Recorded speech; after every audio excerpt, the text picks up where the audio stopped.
Students, today we will discuss about the new topic of your subject biochemistry and clinical pathology, that is your third topic, carbohydrates. Carbohydrates. In this chapter today we will discuss about the brief chemistry and role of carbohydrates, then classification and qualitative test of carbohydrates and disease related to the carbohydrates, जो उसकी deficiency से हो जाती है, उसके metabolism से related है. Okay, तो ये टॉपिक्स हैं. In this chapter we will cover these topics. First of all, in introduction of carbohydrates. अगर हम कार्बोहाइड्रेट्स की बात करें तो कार्बोहाइड्रेट्स क्या होते हैं? ठीक है, नाम से क्लियर है. ये अगर इसकी ओल्डर डेफिनेशन देखें तो कार्बोहाइड्रेट्स ये कोई भी मॉलिक्यूल है, उस मॉलिक्यूल में कार्बन, हाइड्रोजन और ऑक्सीजन, इनकी पर्टिकुलरली कुछ फिक्स्ड रेशियो है.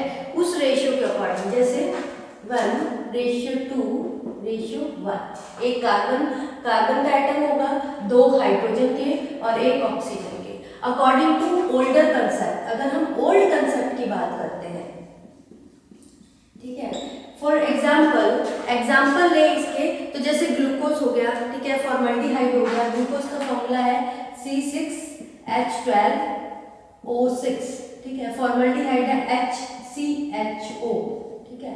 HCHO यानी क्या आता है, इसमें वही रेशियो आ जाएगी, 1 कार्बन है, ठीक है, 2 हाइड्रोजन है और 1 ऑक्सीजन है, ठीक है. तो ये सब क्या है, इसके एग्जाम्पल. ये है ग्लूकोज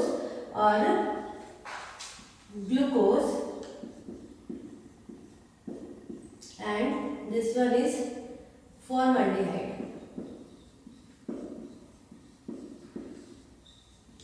ये अकॉर्डिंग टू जो ओल्डर कंसेप्ट है, ओल्डर कंसेप्ट के रिगार्डिंग कहा गया है कि इसकी डेफिनेशन ये है कि जिसमें कार्बन, हाइड्रोजन और ऑक्सीजन एक फिक्स्ड रेशियो में प्रेजेंट है, दैट इज 1:2:1. एक कार्बन एटम, 2 हाइड्रोजन के और 1 ऑक्सीजन का इस रेशियो में है, तो हम उसको क्या कहते हैं, that molecule is called as carbohydrate. ठीक है. अब कार्बोहाइड्रेट्स का एक शॉर्ट नेम है जिसको कार्ब्स भी कहा जाता है, CARBZ, कार्ब्स भी कहा जाता है इसको. ठीक है. तो इसमें ये ओल्डर कंसेप्ट था. बहुत से मॉलिक्यूल्स में तो ये बिल्कुल फिट बैठता था कि ये इस रेशियो के अकॉर्डिंग, जिसमें ये रेशियो में एक कार्बन, हाइड्रोजन, ऑक्सीजन प्रेजेंट है, तो वो कार्बोहाइड्रेट है. लेकिन कुछ एक्सेप्शनल केस थे, जैसे डेक्सोराइबोज, डीऑक्सीराइबोज है, डीऑक्सीराइबोज, ठीक है. जो डीऑक्सीराइबोज था, इसके केस में क्या था कि ये जो कार्बोहाइड्रेट्स ये था, तो 2 कार्बोहाइड्रेट कहा जाता है. लेकिन इस फॉर्मूला में ये फिट नहीं होता था, जो उसका मॉलिक्यूलर फॉर्मूला था उसमें फिट नहीं होता था. तो इस कंसेप्ट को ये कहा गया कि ये कंसेप्ट सही नहीं है, ये डेफिनेशन ठीक नहीं है. ठीक है. तो इसकी डेफिनेशन में अब नया कंसेप्ट आ गया. न्यू कंसेप्ट के अकॉर्डिंग क्या है,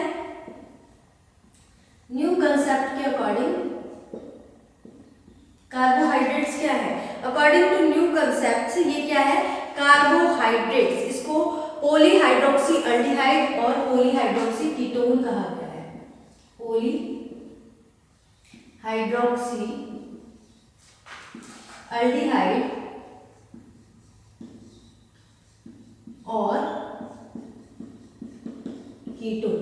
ठीक है. पॉलीहाइड्रोक्सी अल्डिहाइड और कीटोन कहा गया है क्योंकि अब ये जो कार्बोहाइड्रेट्स है, इसको सैकराइड्स भी कहा जाता है. अब जो सैकराइड्स है, ये एक ग्रीक वर्ड है, उस ग्रीक वर्ड से ऑब्टेन किया गया है, दैट इज सैक्रिन. और सैक्रिन का मीनिंग होता है शुगर. Saccharine means sugar. तो हम इसमें सैक्रिन का अगर स्ट्रक्चर बनाते हैं, जैसे ये है, इसमें 6 कार्बन की चेन होती है,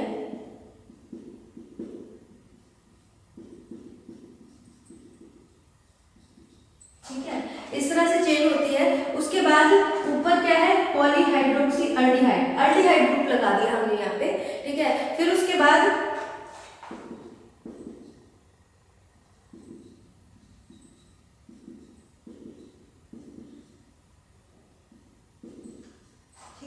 ये स्ट्रक्चर है किसका, ग्लूकोज का.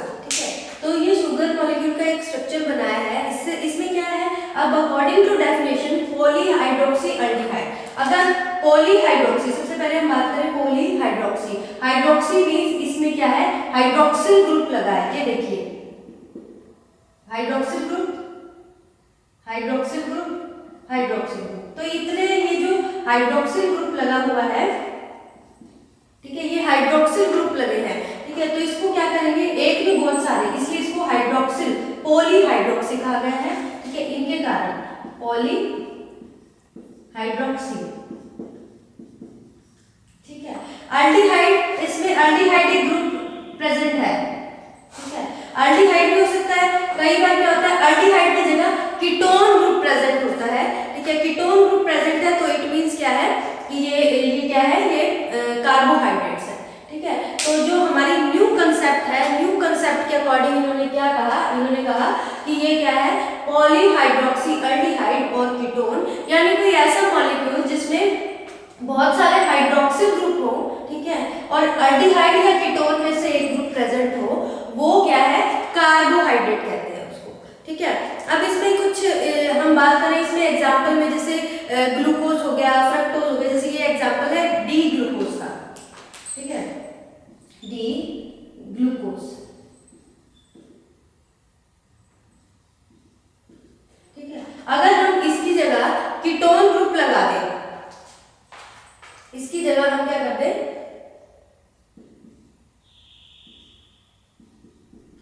कीटोन ग्रुप लगा दे, बाकी एज इट इज सेम रहेगा, that is OH and CH2OH। यहाँ पे हमने क्या किया, इसकी जगह क्या किया, कीटोन ग्रुप लगा दिया, ठीक है,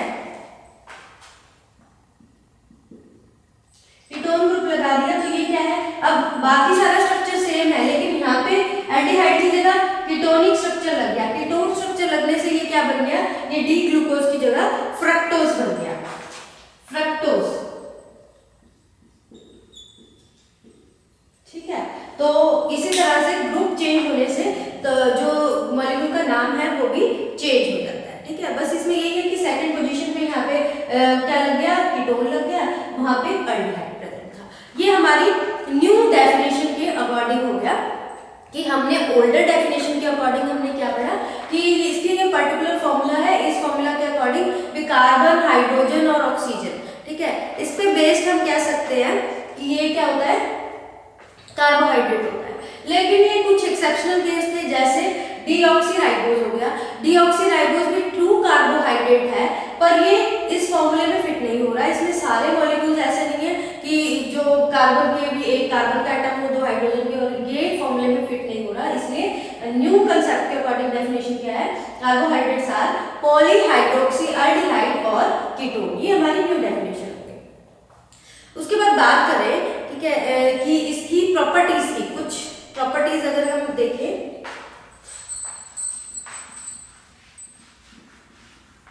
प्रॉपर्टीज ऑफ कार्बोहाइड्रेट्स,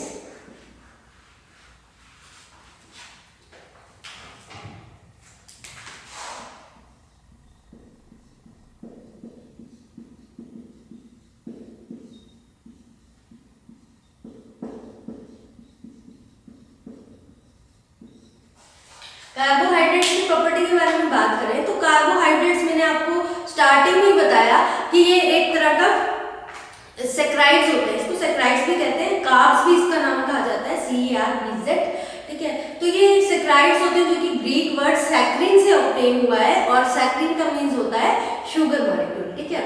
तो ये जो मोस्टली है ये स्वीट इन टेस्ट होते हैं, स्वीटर होते हैं, और जो भी मतलब कि वेजिटेबल्स हैं या जो भी प्रोडक्ट है जिसका जो टेस्ट होता है वो स्वीट टेस्ट होता है, तो इट मीन्स उसमें क्या है, कार्बोहाइड्रेट्स प्रेजेंट है, ठीक है।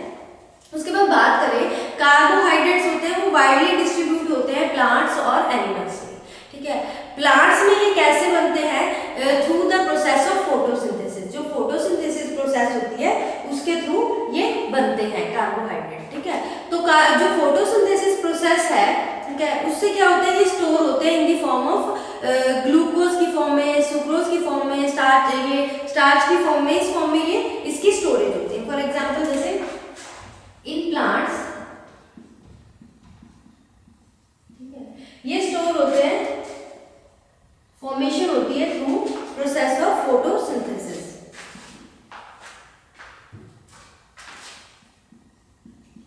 formation through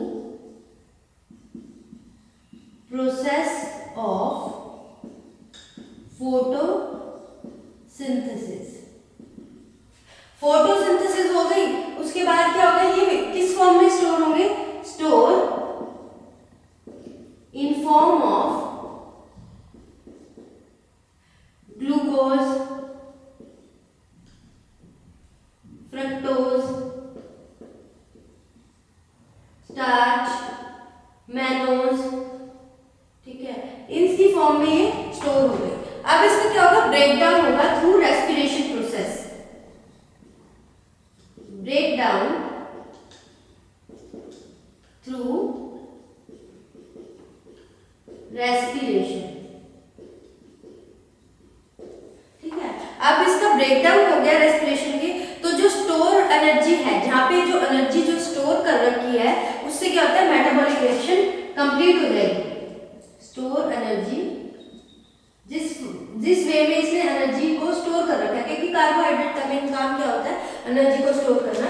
जो स्टोर्ड एनर्जी है वो क्या करेगी, हेल्प करेगी मेटाबॉलिक प्रोसेस की कंप्लीशन में, which complete the metabolic process, complete the metabolic reaction और प्रोसेस,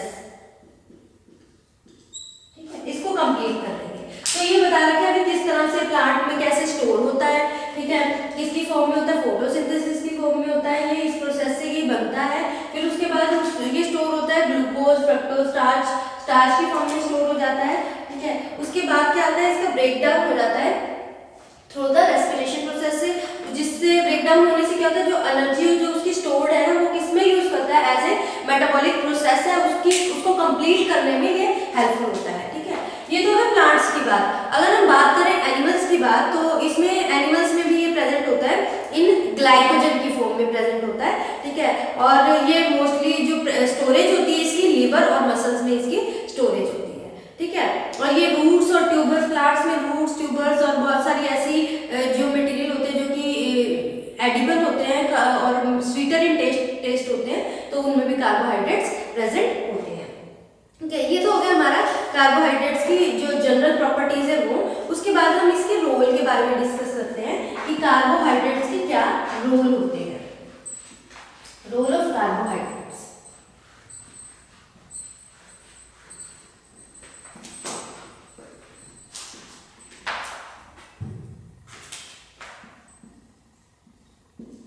रोल ऑफ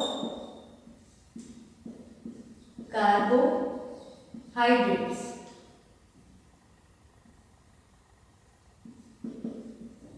कार्बोहाइड्रेट्स के क्या रोल होते हैं। सबसे पहले जो कार्बोहाइड्रेट होता है, ठीक है, that is chief source of energy, major source है कार्बोहाइड्रेट से। जो हम कार्बोहाइड्रेट का इंटेक करते हैं through vegetables and through other edible products which contains the carbohydrates, it provide the energy to us, ठीक है, जो कि स्टोर होकर रखती है, जो हम जब भी हमें कोई वर्क करना है, कोई फिजिकल वर्क करना है, तो उसमें हेल्पफुल होती है। तो it is, you can say that major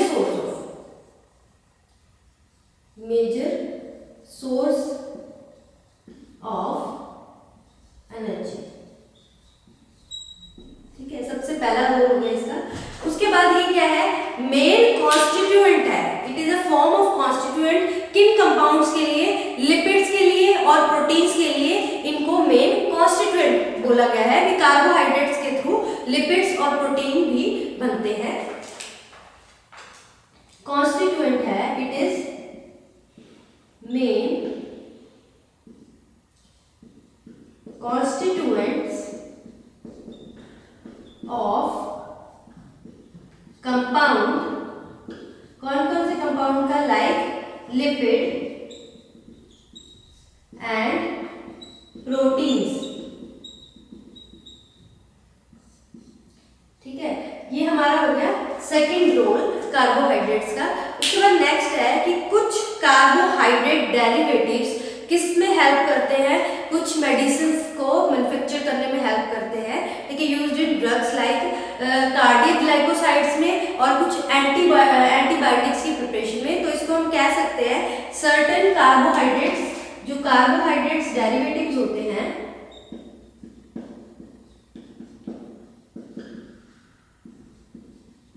derivatives ये किसमें यूजफुल होते हैं? फॉर सर्टेन, जैसे कार्डियक ग्लाइकोसाइड्स हो गए,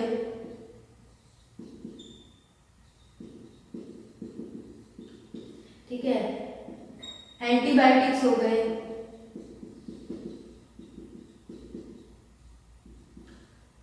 ठीक है, इसको मैन्युफैक्चरिंग करने के लिए ये हेल्पफुल होते हैं कार्बोहाइड्रेट्स डेरिवेटिव्स। उसके बाद जो नेक्स्ट रोल है इसका कि कुछ प्रोडक्ट होते हैं, some products of carbohydrate metabolism, वो किस में हेल्प करते हैं? Act as catalyst and promoter. कुछ कार्बोहाइड्रेट मेटाबॉलिज्म होते हैं, कार्बोहाइड्रेट मेटाबॉलिज्म के प्रोडक्ट होते हैं, product of carbohydrate metabolism, carbohydrate metabolism के जो प्रोडक्ट होते हैं हेल्पफुल होते हैं, इसमें मेटाबॉलिज्म में क्या करते हैं? एज ए कैटलिस्ट की तरह एक्ट करते हैं, और you can say that promoter, catalyst की तरह एक्ट करते हैं और प्रमोटर की तरह एक्ट करते हैं। कैटलिस्ट की बात करें, कैटलिस्ट क्या करता है? जो बूस्ट अप कर देता है मेटाबॉलिक रिएक्शन को, ठीक है, बूस्ट अप कर देता है, ठीक है, रेट ऑफ जो केमिकल रिएक्शन है उनको इंक्रीज करना या डिक्रीज, उसके रेट ऑफ रिएक्शन को चेंज कर देता है, that is called as catalyst. तो कुछ कार्बोहाइड्रेट जो प्रोडक्ट होते हैं वो मेटाबॉलिज्म में कैटलिस्ट की तरह काम करते हैं, या फिर you can say that promoter की तरह भी काम करते हैं। अब इसमें क्या होता है? ग्लूक्रोनिक एसिड, जो कि एक प्रोडक्ट है कार्बोहाइड्रेट का, वो क्या करता है? Glucuronic acid, glucuronic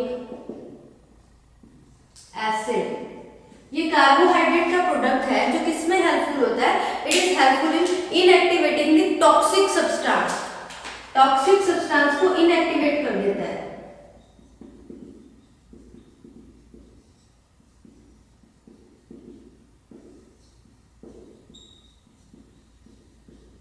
toxic substance की इनएक्टिवेशन कर देता है। तो ये क्या है? ग्लूक्रोनिक एसिड है, जो कि कार्बोहाइड्रेट का ही एक प्रोडक्ट है। उसके बाद जो कार्बोहाइड्रेट्स है और किसमें हेल्पफुल होता है?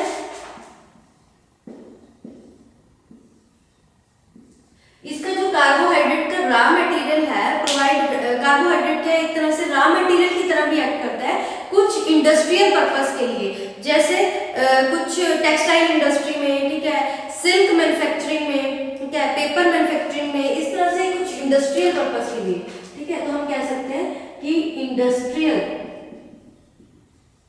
यूज क्या है इसका, ठीक है, एज रॉ मटेरियल की तरह एक्ट करता है। तो ये हो गया हमारा रोल। एक बार हम दोबारा से देख लेते हैं कार्बोहाइड्रेट के क्या रोल है। सबसे पहले क्या है? It is a major source और chief source of energy, energy का मेन सोर्स है, इससे हमें एनर्जी प्रोवाइड होती है, ठीक है। नेक्स्ट हमारा जो रोल है कार्बोहाइड्रेट का, that is it is a main constituent of compound. ये मेन कॉन्स्टिट्यूएंट है किसका? कंपाउंड, जैसे लिपिड्स हो गए, प्रोटीन है, उनका क्या है? मेन कॉन्स्टिट्यूएंट है, ठीक है। जो कार्बोहाइड्रेट्स के डेरिवेटिव्स है वो कुछ मेडिसिन्स बनाने में या फिर कुछ डिजीज के ट्रीटमेंट में हेल्पफुल होते हैं, जैसे कार्डियक ग्लाइकोसाइड है, इसमें भी कार्बोहाइड्रेट्स होता है, और कुछ एंटीबायोटिक्स की मैन्युफैक्चरिंग में हेल्पफुल होते हैं। उसके बाद जो नेक्स्ट रोल है, जो प्रोडक्ट होते हैं कार्बोहाइड्रेट का, ठीक है, वो कार्बोहाइड्रेट मेटाबॉलिज्म में एक तरह से कैटालिस्ट की तरह एक्ट करता है, जो कि मेटाबॉलिक रिएक्शन को क्या करता है? उसके मेटाबॉलिक रिएक्शन के जो रेट है उसको चेंज करता है, और उसको क्या करता है? प्रमोटर की तरह भी एक्ट करता है, कैटालाइज भी करता है रिएक्शन को, प्रमोट भी करता है। उसके बाद जो नेक्स्ट है, इसी का एक प्रोडक्ट है जिसको ग्लूक्रोनिक एसिड कहते हैं, कार्बोहाइड्रेट का प्रोडक्ट है। ये जो टॉक्सिक सब्सटेंस होते हैं ना, उसको इनएक्टिवेट कर देता है, तो उसके ट्रीटमेंट में हेल्पफुल होता है, टॉक्सिक सब्सटेंस को इनएक्टिवेट करने में हेल्पफुल होता है। और ये इंडस्ट्रियल यूज का है, तो ये एक तरह से रॉ मटेरियल की तरह एक्ट करता है, जो टेक्सटाइल इंडस्ट्रीज हैं या फिर सिल्क इंडस्ट्रीज हैं, ठीक है, और इस तरह से पेपर इंडस्ट्रीज हैं, ये सब मैन्युफैक्चरिंग करने में रॉ मटेरियल की तरह एक्ट करता है। ये हो गया हमारा रोल ऑफ कार्बोहाइड्रेट्स। स्टूडेंट्स, हमने पढ़ा है कार्बोहाइड्रेट्स के बारे में कि कार्बोहाइड्रेट्स होते क्या, उसकी इंट्रोडक्शन पढ़ी, उसकी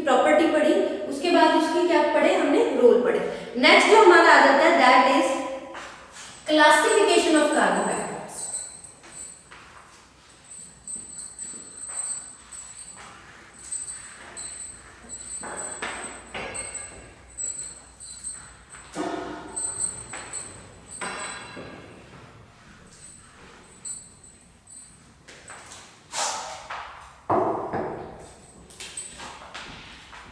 Classification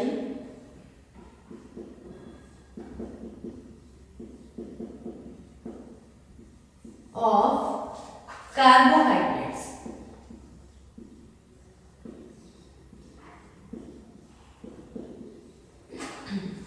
क्लासिफिकेशन की बात करें तो इसको किस बेस पे क्लासिफाई किया गया है?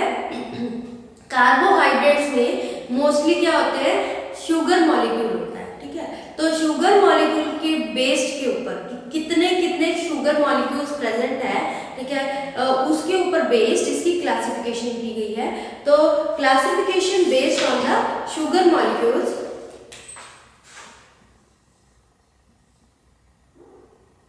based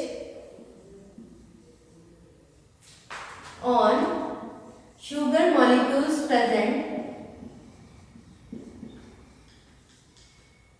they are classified into 4 categories. First one is mono saccharides, second one is disaccharides, fourth one is oligosaccharides, and third one is oligosaccharides, and fourth one is polysaccharides। ठीक है, ये classification है sugar molecule पे based. अब ये classification है, हम जैसे मैं इसको जनरल बता देती हूँ, उसके बाद डिटेल स्टडी हम वन बाय वन करके करेंगे। Monosaccharides, mono means one, saccharides mean sugar. तो सैकेराइड्स मतलब कि शुगर के कितने molecule? 1 molecule. Disaccharides, di means 2, saccharides mean sugar, यानी 2 sugar molecules. Oligosaccharide 2 to 10 sugar molecules, poly more than 10, ठीक है। पोली मतलब बहुत सारे, सैकेराइड्स मीन शुगर मॉलिक्यूल। तो इसके बेस पे इसको क्या किया गया है? क्लासिफाई किया गया है monosaccharides, disaccharides, oligosaccharides and polysaccharides. ये जनरल मैंने लिखा है। अब मैं आपको इसके बारे में डिटेल नेक्स्ट लेक्चर में कवर कराऊंगी कि इसमें मोनोसैकेराइड्स